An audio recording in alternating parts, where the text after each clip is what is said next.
We're joined by William & Mary senior guard Luke Lowy. He scored a team-high 18 points for William & Mary tonight. Luke, obviously, good first half for the Tribe, but things turn around in the second. What was the difference, do you think, in the last 20 minutes? Yeah, I mean, obviously it was two completely different halves. We came out a little slow and they went on an early run, and I don't know, they just kind of had momentum and we struggled to recover from that. First question from Brian Smith. Go ahead, Brian. Was it one thing in specifically that they were doing, Luke, or it's just one of those things that it kind of snowballed on you guys? Yeah, I mean, it's hard to say. There was a lot of different things that we struggled with, I think. I don't know. I can't give you a straight answer, honestly, but we struggled scoring a little bit at the beginning, and they were scoring, so it was just kind of a big momentum swing, and we just struggled handling it, I think. Next question from Kyle Kensing. Go ahead, Kyle.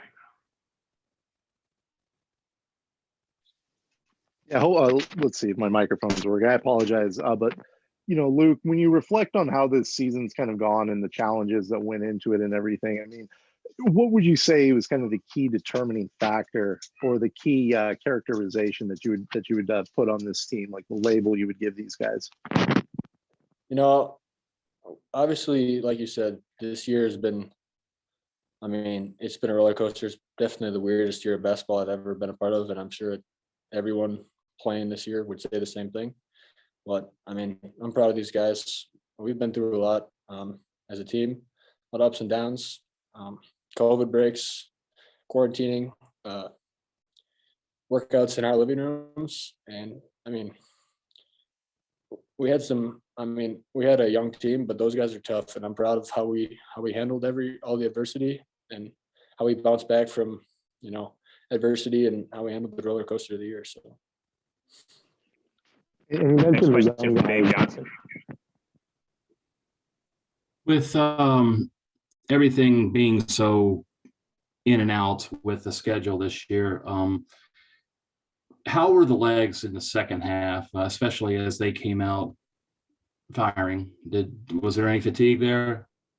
I mean, not blaming anything on fatigue here. It's just no. I mean, we were fine. I mean, this is tournament play. Everyone's going to play their hardest at all times, and I'm not blaming. I mean, I'm not going to say the reason we lost it because we were tired. And it's just all didn't bounce their way, and we just didn't come out on top. So our guys played tough, and we played hard, and we gave it what we had. So. You mentioned playing tough. It appeared Quinn was a little bothered by a shoulder or something like that. What about his effort, did you feel? I'm proud of Quinn.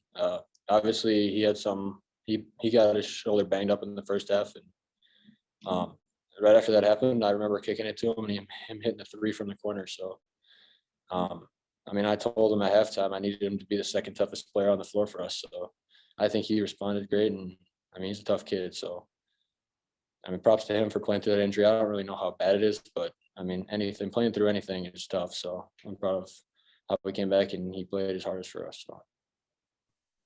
Thank you. Next question from Jerry Beach. Go ahead, Jerry. Hey, Luke, kind of piggyback on Kyle's question. Can you I know it's only been a few minutes, but can you kind of describe from the inside what it's like to play a season in the midst of unprecedented circumstances and how tough it was, not just physically, but also mentally with the stops and starts? Yeah, I mean, it was just a weird. Yeah, I mean, weird is the word that comes to mind.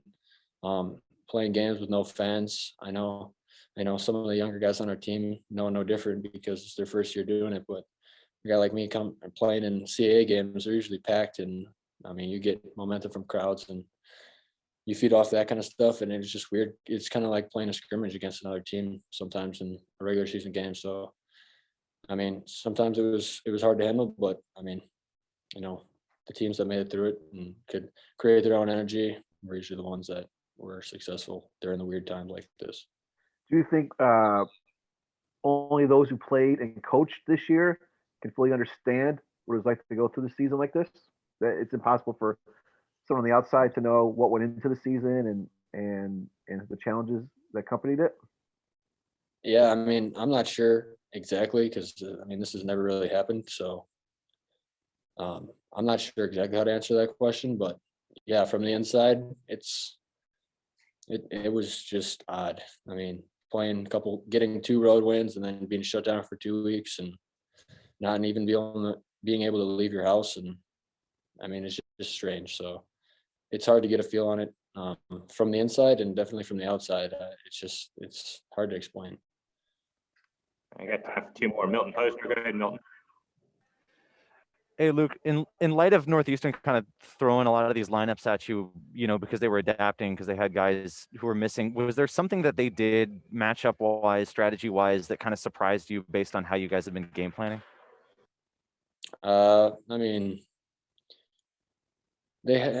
we knew they had some good defenders, and then we knew they were going to down some ball screens, and I mean, they rebounded like crazy. So, I mean, I wouldn't say a ton of things were a surprise to us. I don't know. All right. Last question to Brian Smith. Go ahead, Brian. Luke, can you sum up your senior year? Obviously, it's not the senior year that you had seen from other seniors in the past. So how do you sum this whole season up for you as a player?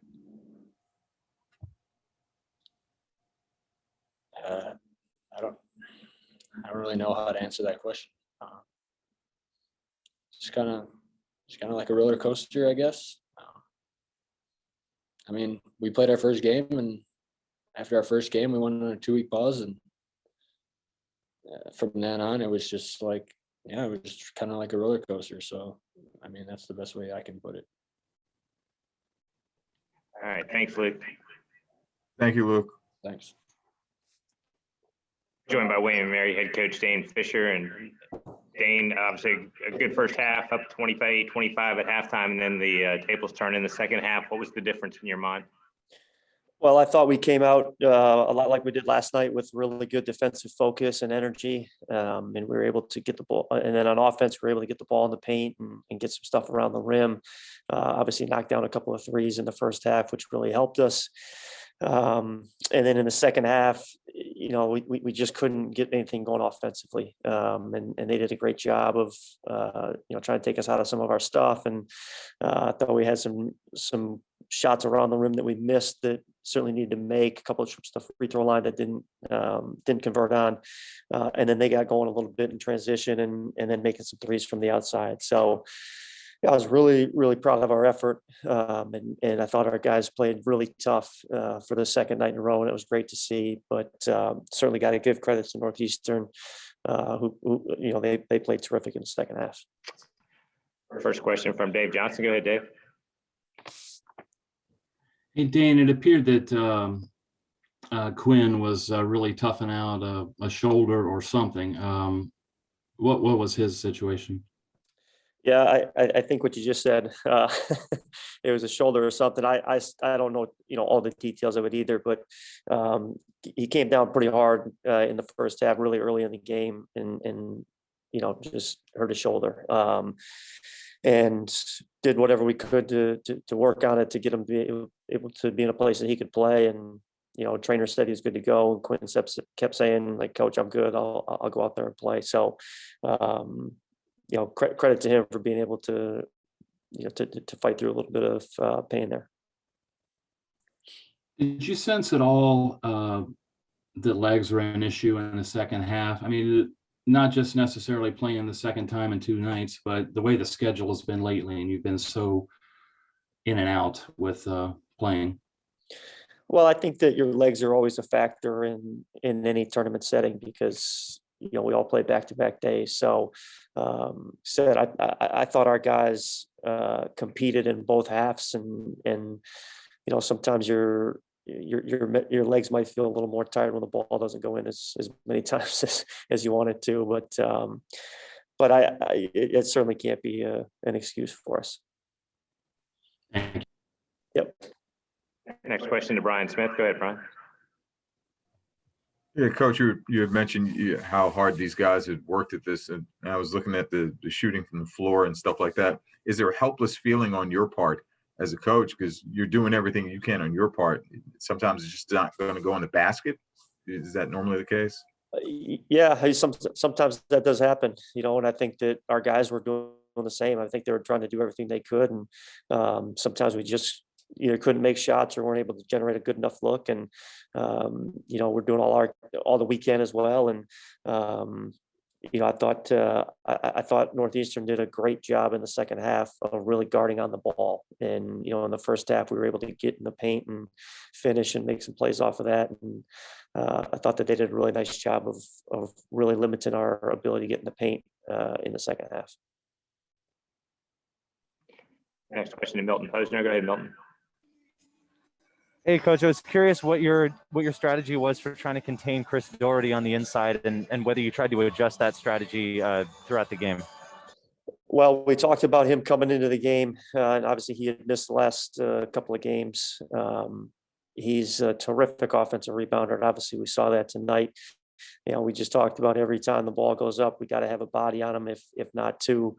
And I thought we had a little more success on the defensive glass when Mikal was in.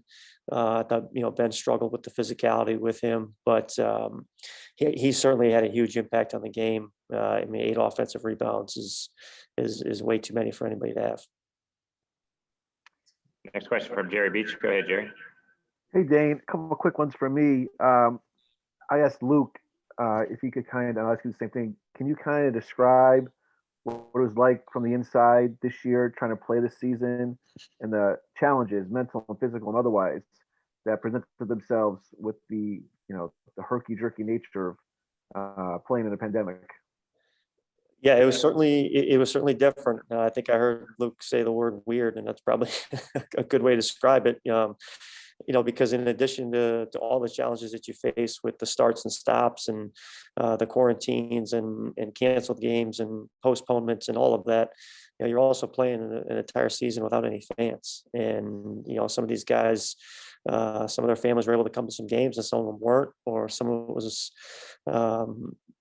only able to come see him play once or twice. And there were just so many things that we were thinking about and talking about as a team, as a staff this year, that we've never thought of in the past. And I said this yesterday, I think it's a huge credit to the medical teams, the administrations, our league, the fact that we got to where we did, because I remember, sitting on a head coach's call with our league in the fall, or late summer, and they're saying, our hope is that we can play the season and get to a tournament. So it was a strange year, and I hope it's one that only happens once.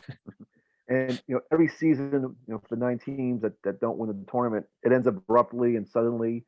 Does this ending feel any different, given all the stops and starts, and just does this feel different end of a conference season than a quote unquote normal conference tournament does when your team doesn't win the championship?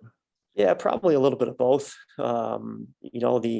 The finality of a season and kind of takes some of the same emotions with it all the time. And, if you got guys that know that they're not going to come back and play next year, and, their basketball careers are over.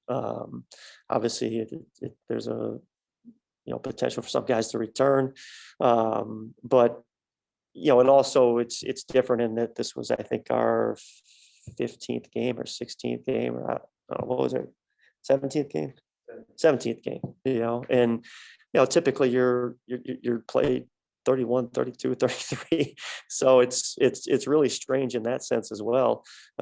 We should be halfway through our season and it's over. So yeah, like I said, there'll be plenty to reflect on with this year, and I hope it's the only time that we have one like this. Thank you. Yep. Anything else for Coach Fisher? All right, Dane, thank you. All right. Thanks, everyone. Thank Stay you, guys. safe. Thanks, Coach.